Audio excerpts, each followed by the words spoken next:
Breaking news. Sajjala రామకృష్ణారెడ్డిపై కేసు నమోదైంది. ఈ నెల 12వ తారీఖు తాడేపల్లి పోలీస్ స్టేషన్లో సజ్జల రామకృష్ణారెడ్డిపై కంబంపాటి శిరీష కంప్లైంట్ చేశారు. రాజధాని అమరావతి రైతులపై అనుచిత వ్యాఖ్యలు చేశారని, దళితుల పట్ల అసభ్యంగా మాట్లాడారన్నారు. సంకర జాతులు అని వ్యాఖ్యలు చేసిన రామకృష్ణారెడ్డిపై ఫిర్యాదు చేశారు.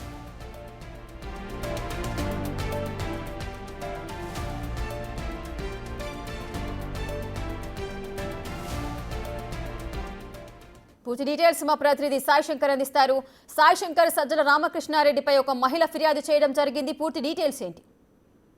తాడేపల్లి పోలీస్ స్టేషన్ లో సజ్జల రామకృష్ణారెడ్డిపై కేసు నమోదవడం జరిగింది. అయితే రాజధాని రైతులకు సంబంధించినటువంటి అంశంలో అనుచిత వ్యాఖ్యలు చేసినటువంటి అంశం కొమ్మినేని శ్రీనివాసుకు సంబంధించి సమర్థిస్తూ సజ్జల రామకృష్ణారెడ్డి సైతం అమరావతికి సంబంధించినటువంటి మహిళలు ఎవరైతే అక్కడ ఉండేటటువంటి వాళ్ళందరికీ సంబంధించిన దానిపైన అసభ్యకర వ్యాఖ్యలు చేశారంటూ కూడా కంబంపాటి శిరీష ఫిర్యాదు చేయడం జరిగింది. ఈ నెల 12వ తారీఖున తాడేపల్లి పోలీస్ స్టేషన్ లో ఆమె ఫిర్యాదు చేయడం జరిగింది.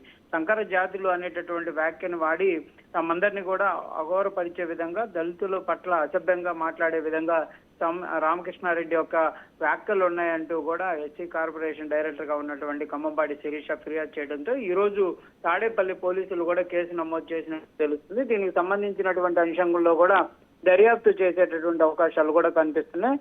ప్రధానంగా ఆ రోజు వీడియో క్లిప్పింగ్లు ఏవైతే ఉన్నాయో వాటన్నిటి ఆధారంగా కేసు నమోదు చేసినట్లు కూడా పోలీసులు చెప్తున్నారు. పలు సెక్షన్ల కింద కూడా కేసు నమోదైనట్లు కూడా పోలీసులు చెప్తున్నటువంటి పరిస్థితి ఉంది.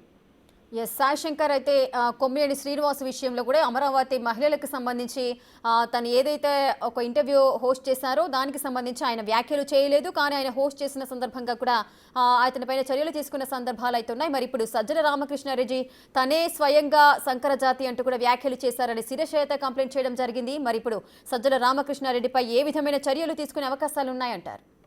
కంపల్సరిగా ఈ కేసుకు సంబంధించినటువంటి దర్యాప్తులో భాగంగా సజ్జల రామకృష్ణారెడ్డిని కూడా విచారించేటటువంటి అవకాశాలు ఉన్నాయి.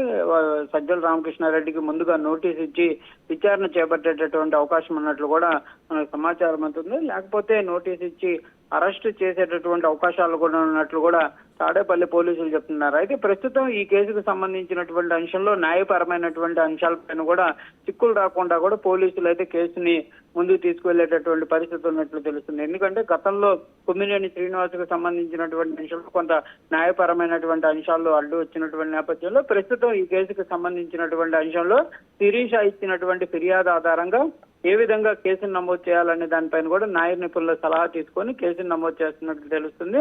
ఏ సెక్షన్లు ఇందులో ఇంప్లిమెంటేషన్ కు వస్తాయి, ఏ సెక్షన్లని అమలు చేస్తే కేసు కఠినంగా ఉండేటటువంటి అవకాశాలు ఉంటాయనే దానిపైన కూడా పోలీసులు అయితే దృష్టి పెడుతున్నట్టు తెలుస్తుంది. కంపల్సరిగా సజ్జల రామకృష్ణారెడ్డిని అయితే అరెస్ట్ చేయాలంటూ కూడా అమరావతికి సంబంధించినటువంటి అనేక జేఏసీలు కూడా డిమాండ్ చేస్తున్నటువంటి పరిస్థితులు అయితే ప్రస్తుతం కనిపిస్తున్నటువంటి నేపథ్యంలో పోలీసులు మరి సజ్జల రామకృష్ణారెడ్డికి విచారణ కోసం నోటీసులు ఇస్తారా, లేకపోతే డైరెక్ట్ గా అదుపులోకి తీసుకునేటటువంటి అవకాశాలు ఉన్నాయనేది కూడా చూడాలి. అయితే ఇప్పుడు శిరీష చేసిన ఈ కంప్లైంట్ కి సంబంధించి వైసీపీ నేతలు ఎవరైనా స్పందించారా? అయితే ప్రధానంగా ఆ రోజు ఫిర్యాదు తర్వాత కూడా అనేక మంది దీనిపైన కూడా మాట్లాడినటువంటి పరిస్థితులు ఉన్నాయి.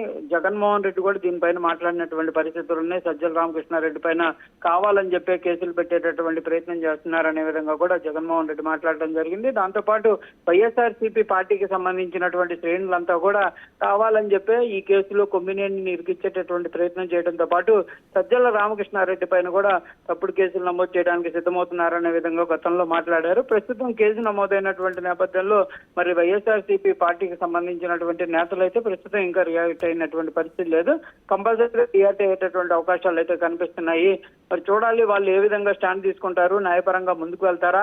ఈ కేసులో సజ్జల రామకృష్ణారెడ్డి ముందస్తు బెయిల్ కు వెళ్లేటటువంటి అవకాశాలు కూడా ఉన్నట్లు తెలుస్తుంది. మరి ముందస్తు బెయిల్ కు వెళ్తే కోర్టులో ఎలాంటి జడ్జిమెంట్ వచ్చేటటువంటి అవకాశం. కొమ్మినేని శ్రీనివాస్ పై ఎటువంటి కేసులు నమోదు చేశారో ఆ కేసులే ఇప్పుడు సజ్జల రామకృష్ణారెడ్డిపై నమోదు చేసే అవకాశం ఎంత మేరకు ఉండవచ్చు? ప్రధానంగా కూడా ఒకరిని కించపరిచే విధంగా వ్యాఖ్యానించినటువంటి అంశాలే కాబట్టి కంపల్సరిగా కొమ్మినేని శ్రీనివాస్కి ఇంప్లిమెంటేషన్ అయినటువంటి సెక్షన్లనే ఇందులో ఇంప్లిమెంట్ చేసేటటువంటి అవకాశాలు ఉన్నాయి. కాకపోతే కొమ్మినేని శ్రీనివాస్కి సంబంధించినటువంటి కేసులో సెక్షన్లు ఎస్సీ అట్రాసిటీ కేసులు కూడా నమోదు చేయడం జరిగింది. కాకపోతే వాటన్నిటిని కూడా కోర్టు పరిగణనలో తీసుకున్నటువంటి పరిస్థితి లేదు. మరి సజ్జల రామకృష్ణారెడ్డికి సంబంధించినటువంటి అంశంలో వాటిని ఇంప్లిమెంటేషన్ చేస్తారా, లేకపోతే ఇన్సల్ట్ చేయటం, దూషణగా మాట్లాడటం ఇలాంటి సెక్షన్లకు సంబంధించినటువంటి కేసుల్ని ఇంప్లిమెంటేషన్ చేసేటటువంటి అవకాశాలు ఉన్నాయో చూడాలి. దీనికి సంబంధించి ఎఫ్ఐఆర్ కాపీ అయితే రావాల్సినటువంటి పరిస్థితి ఉంది. ప్రస్తుతం పోలీసులు అయితే కేసు నమోదు చేసినట్టు తెలుస్తుంది, కానీ ఏ సెక్షన్లు పెట్టారనేది కూడా మరి కొద్దిసేపట్లో తెలిసేటటువంటి అవకాశాలు ఉన్నాయి. కంపల్సరిగా అట్రాసిటీకి సంబంధించినటువంటి డిమాండ్ అయితే శిరీష చేయడం జరిగింది. ఎందుకంటే దళితులు ఉన్నారు అక్కడ, దళితులను ఉద్దేశించి వ్యాఖ్యానించారు కాబట్టి అట్రాసిటీ కేసును కూడా నమోదు చేయాలనే విధంగా కూడా ఆమె ఫిర్యాదులో పేర్కొన్నటువంటి పరిస్థితులు ఉన్నాయి. కాబట్టి మరి సజ్జల రామకృష్ణారెడ్డికి సంబంధించినటువంటి కేసులో అట్రాసిటీ కేసులకు సంబంధించినటువంటి సెక్షన్లు ఇంప్లిమెంటేషన్ చేస్తారా, లేకపోతే కొమ్మినేని కేసులో వాళ్ళు కోర్టు పరిగణనలో తీసుకోలేదు కాబట్టి మరి ఇప్పుడు దీని కేసులో వాటిని తొలగించి మిగిలినటువంటి సెక్షన్లని ఇంప్లిమెంటేషన్ చేసేటటువంటి అవకాశం ఉంటుందా అనేది కూడా చూడాలి. Right, thank you Sai Shankar, thanks for the details.